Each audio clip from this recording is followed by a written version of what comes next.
कृतिका भंडारी और आप सभी का राष्ट्र चाणक्य वार्ता में बहुत बहुत स्वागत है। आज मेरे साथ मौजूद हैं प्रोफेसर पंकज चौधरी जी। सर, सबसे पहले मैं आपका बहुत बहुत स्वागत करती हूँ। सर, ये जो ओबीसी मोर्चा है उसकी रिसर्च एंड पॉलिसी विंग्स है जो, उसके बारे में आप कुछ बताएं। रिसर्च पॉलिसी विंग का आरंभ अभी हमारी पार्टी ने अभी हाल फिलहाल में ही किया है। पिछले 6 महीने में इसका गठन हुआ है और रिसर्च पॉलिसी विंग का जो पूरे देश भर में जैसे मुझे राष्ट्रीय प्रभारी बनाया गया है, इसी प्रकार से हमने प्रदेशों में प्रभारी सह प्रभारी बनाई है और अपनी राष्ट्रीय टीम का भी गठन किया है हमने। और इसका मेन उद्देश्य जो है वो रिसर्च पॉलिसी करना, पार्टी के लिए, ओबीसी समाज के लिए आगे लेके आना, वही सब है। ओके। तो सर, जो आपकी ये टीम है इसका स्ट्रक्चर क्या है, इसमें कितने लोग जुड़ चुके हैं अभी तक? लेकिन ये बहुत बड़ी कोई टीम नहीं है हमारी इसमें, क्योंकि जो हमने बुद्धिजीवी लोगों को ही अपने साथ रखा है रिसर्च पॉलिसी में, क्योंकि जैसा मैंने आपको बताया कि बिल्कुल ही नया विंग बना है पूरे भारतीय जनता पार्टी की तरफ से। तो इसमें हमने एक तो राष्ट्रीय टीम, जैसे मैं प्रभारी हूँ, मेरे साथ सह प्रभारी और 2 सह प्रभारी, और उसके बाद हमने राष्ट्रीय टीम का गठन अभी और भी हमें करना है उसमें। उसके बाद इसी प्रकार से जो इसकी रचना है वही हमने प्रदेशों में इसकी रचना रखी है।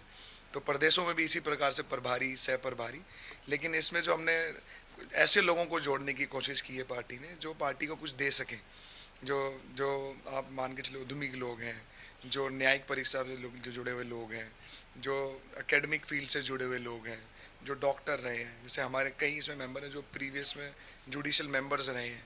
तो पढ़े लिखे और बुद्धिजीवी लोगों को पार्टी ने जोड़ने की कोशिश करी है।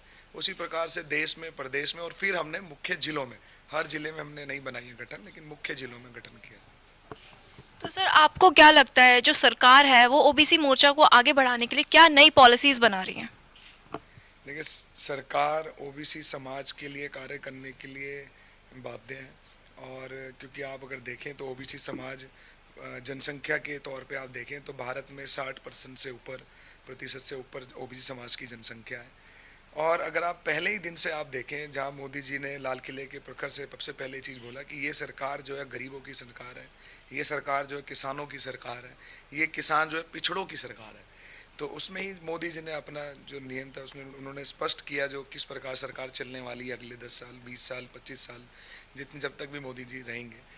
तो आप अगर देखें तो पिछड़ों के लिए रिसर्च पॉलिसी का जो मेन उद्देश्य था ये था कि जो भी योजनाएं भारत सरकार लेके आ रही है हम उसका पहले अध्ययन करें कि किस प्रकार से उसका हम ज़मीन पे उतार पाए हैं, कि उस तरीके से अध्ययन करें कि कितना कहाँ तक हम सफल हो पाए हैं उस योजनाओं को लेके। क्योंकि अगर आप देखें तो दीनदयाल जी का, पंडित जी का यही एक उद्देश्य था कि पिछड़ों को आगे लेके आए। अंत्योदय का उन्होंने एक उद्देश्य दिया कि जो निचले स्तर पे व्यक्ति है उस तक विकास की धारा पहुँचे। तो वही मोदी जी और हम सब भी रिसर्च पॉलिसी के माध्यम से वही कर रहे हैं कि जो पहले से योजनाएं हैं वो कैसे पहुँचे और कुछ नई योजनाएं क्या लेके आए समय के बदलते अनुसार।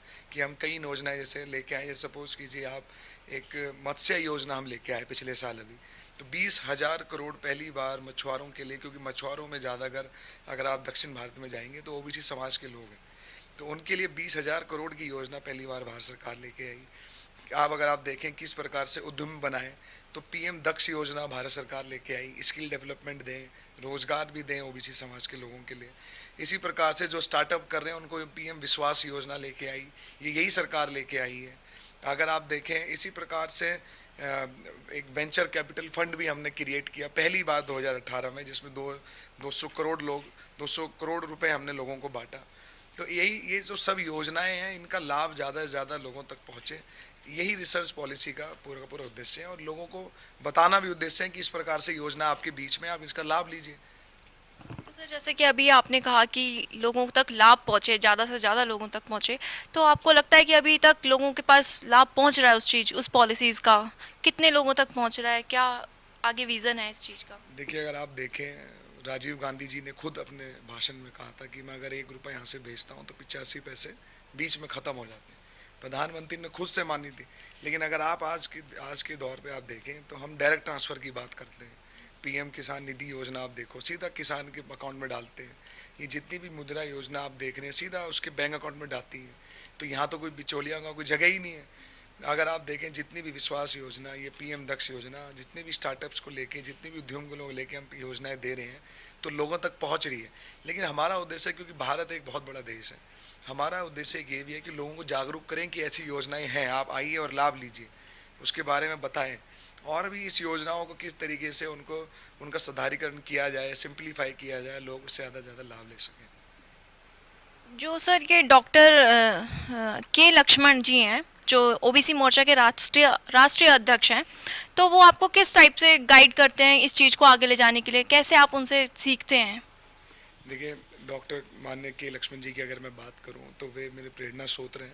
हमारे राष्ट्रीय अध्यक्ष के नाते नाते वे अपने आप में भी एक बहुत ही बुद्धिजीवी व्यक्ति हैं। वे खुद डॉक्टर हैं, खुद फिलोसफर हैं।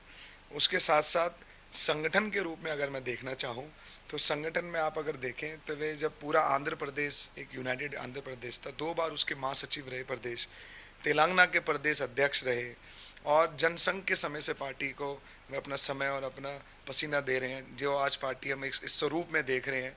उन डॉक्टर के लक्ष्मण जी जैसे व्यक्तियों के कारण ही आज हम ऐसे युवा, जिनका कोई पीछे कोई पारिवारिक रूप में कोई राजनीतिक कोई इतिहास नहीं है, हम तब भी यहाँ राजनीति में हैं। तो ऐसे प्रेरणा स्रोत, ऐसे ही आदरणीय लोगों के कारण आज हम पार्टी में यहाँ पर काम करने के लायक हो पाए हैं।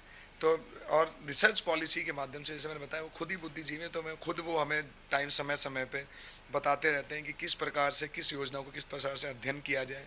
जैसे आप अगर देखना चाहें तो अभी संवैधानिक दर्जा दिया गया है कमीशन, बैकवर्ड क्लास कमीशन को, तो उसमें भी हम और कैसे अच्छा कर सकते हैं उस पर चर्चा वो करते हैं।